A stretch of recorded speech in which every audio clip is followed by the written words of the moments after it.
a big part of protest is the art. And I feel like if somebody sees something that makes them feel empowered and seen, they might stop to think a little bit about the situations that they're in and know that they have a community backing them, and that they have support. And as a young person living in Boca, I had no idea there were domestic violence shelters, not even on campus, but like within our community that could help me get out of my situation. Because my situation was sort of like non-traditional, I was in a long distance relationship with somebody who financially abused me. I didn't know if I could prosecute, but the end goal of this campaign is actually to change the law surrounding domestic violence in Florida to not only include physical harm, but if somebody gets financially abused or emotionally abused, they can also press charges, or that would mean something. Because when you're in a relationship with an abusive person, they basically become your whole life.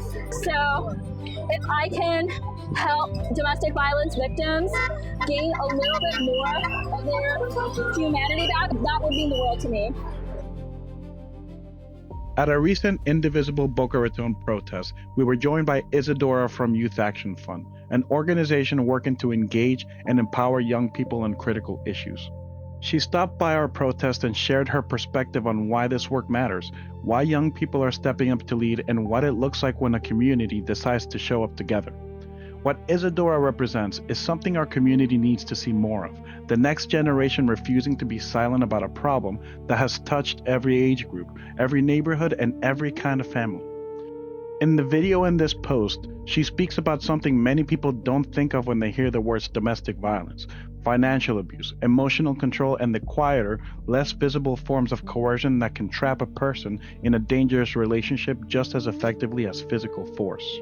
Domestic violence does not discriminate by age. It reaches the young and the old alike, and it takes forms that are often invisible to outsiders and sometimes unrecognizable to the people experiencing them. It demands that all of us pay attention. The death of Vice Mayor Nancy Metayer. On the morning of April 1st, 2026, officers from the Coral Springs Police Department arrived at the home of Vice Mayor Nancy Metayer Bowen to conduct a wellness check. She hadn't shown up for scheduled appointments. What they found inside was devastating. Her body, wrapped in blankets and garbage bags in the master bedroom. Her husband, Stephen Bowen, had allegedly shot her 3 times with a shotgun the night before, and then slept downstairs in the same house. Nancy Metayer Bowen is not a statistic. She was a groundbreaking public servant, the first Black and Haitian American woman elected to the Coral Springs City Commission.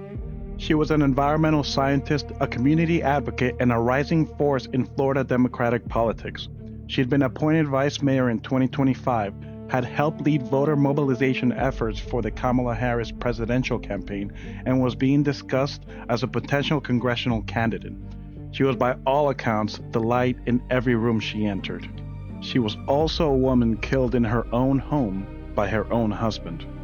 And that is a cruel, clarifying fact that domestic violence forces us to face. There is no profile that exempts you, not your title, your education, your community standing, or your strength. Domestic violence crosses every boundary of race, class, profession, and circumstance. When it reaches its most lethal form, it reaches it in places that are supposed to feel safe. At home, behind closed doors, in a marriage. The scope of the problem. The numbers are staggering, and they should stop us cold. Nationally, more than 10 million adults experience domestic violence every single year. 1 in 4 women and 1 in 10 men will experience sexual violence, physical violence, or stalking by an intimate partner during their lifetime.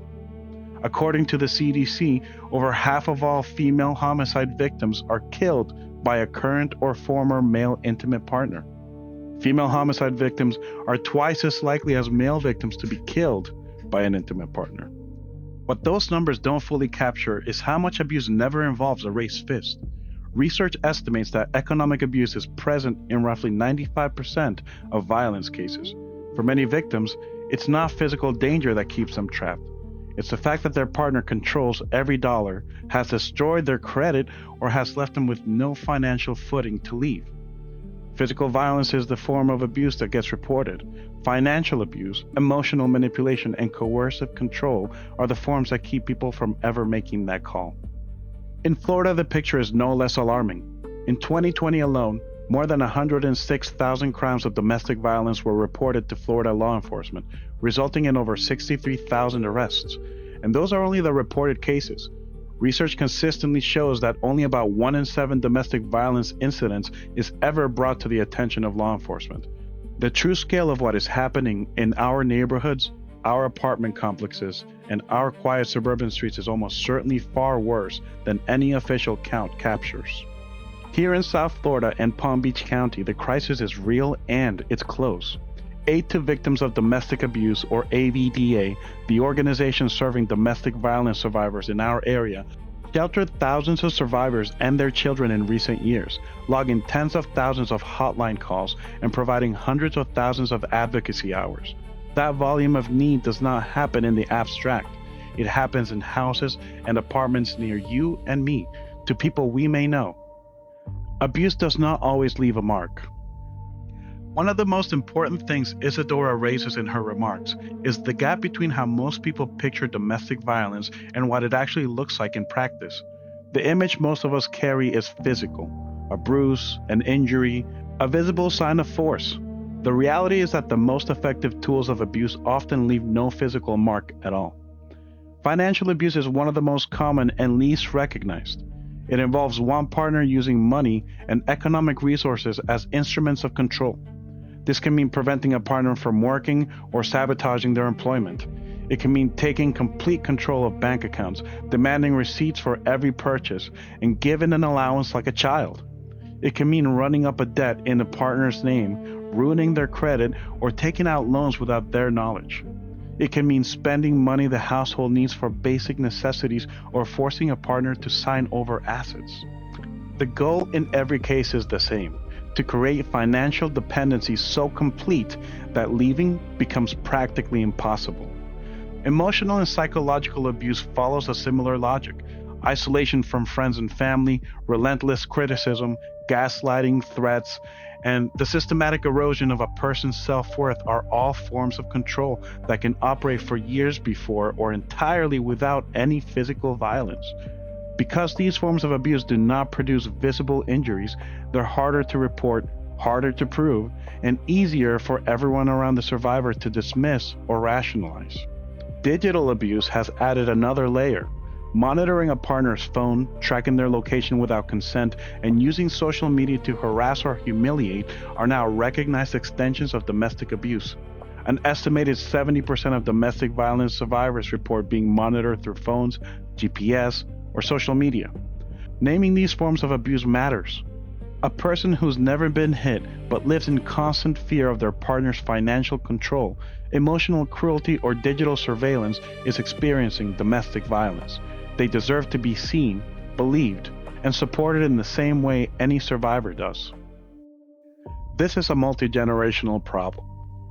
One of the most important and underappreciated dimensions of domestic violence is how early it begins.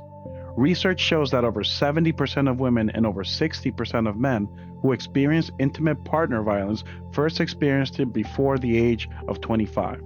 Young adults between 18 and 25 face the highest rates of intimate partner violence in any age group. About 1 in 10 high school students reports experiencing dating violence in a given year, and that number almost certainly undercounts what is actually happening for the same reasons adult abuse goes unreported: shame, fear, and the absence of anyone to tell. Nearly 1 in 10 teens in relationships reports having a partner tamper with their social media accounts. Jealous monitoring, coercive texting, and threats made online are frequently the first forms of control a young person experiences in a relationship. Because these behaviors can be invisible to parents and teachers, and because young people often lack the language to name what is happening to them, abuse in adolescent relationships is routinely dismissed or missed entirely. This is precisely why the work of organizations like Youth Action Fund matters so much.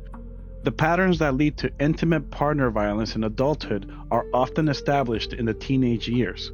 When we invest in young people's understanding of healthy relationships, consent, and their own right to safety, we're not just helping them now. We're interrupting a cycle that would otherwise follow them and potentially their future partners and children for decades. Isadora and the people she works with understand that young people are not just the leaders of tomorrow. They are the advocates, the witnesses, and sometimes the survivors of today. When they show up at a protest, they're not just observers, they are essential. Elder abuse, the crisis hiding in plain sight. For many of our readers, domestic violence may feel like something that happens to younger people in volatile relationships. The reality is more complicated and more personal than that. Elder abuse is one of the most underreported and least discussed forms of domestic violence in America. And Florida, with one of the largest senior populations in the country, faces this problem acutely. Researchers estimate that only 1 in every 14 to 24 cases of elder abuse is ever reported to police. That staggering gap between what is happening and what gets reported exists for familiar reasons. Shame, dependency on the abuser, fear of losing a home or caregiver, and sometimes cognitive decline that makes it harder to recognize and articulate what is actually happening. Older adults who depend on a caregiver for daily living activities, who live in long-term care facilities, or who have dementia or memory problems face heightened risk. Financial exploitation is among the most prevalent forms of elder abuse, and it is worth naming specifically because it does not look like the domestic violence most people recognize. It can be a family member pressuring a senior to sign over a power of attorney.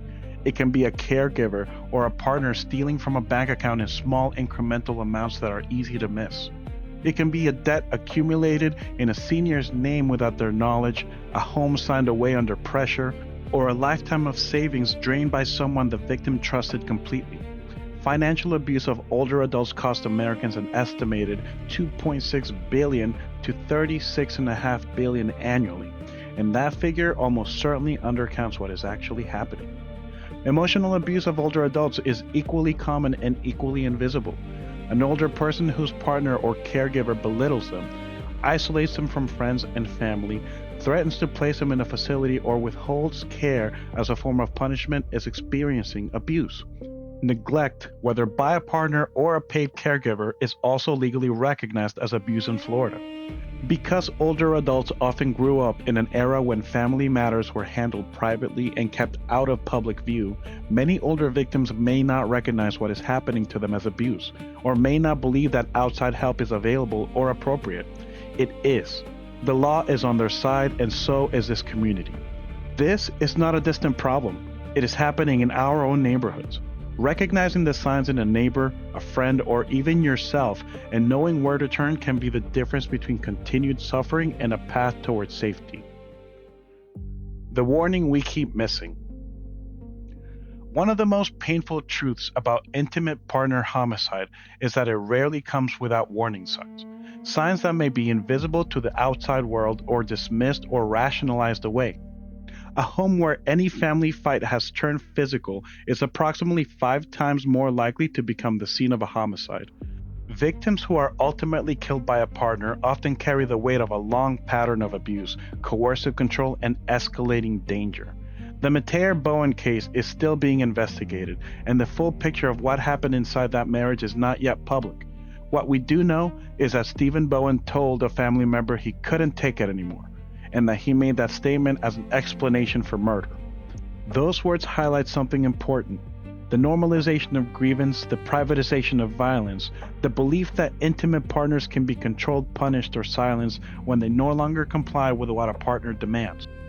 We cannot wait for tragedy to take notice. We have to build communities where survivors can speak before it's too late, and where the people around them know how to respond. If you or someone you know is in a situation similar to what we've described, we've left resources for domestic violence at the bottom of this article. You deserve help, you deserve community, and we are here to back you up.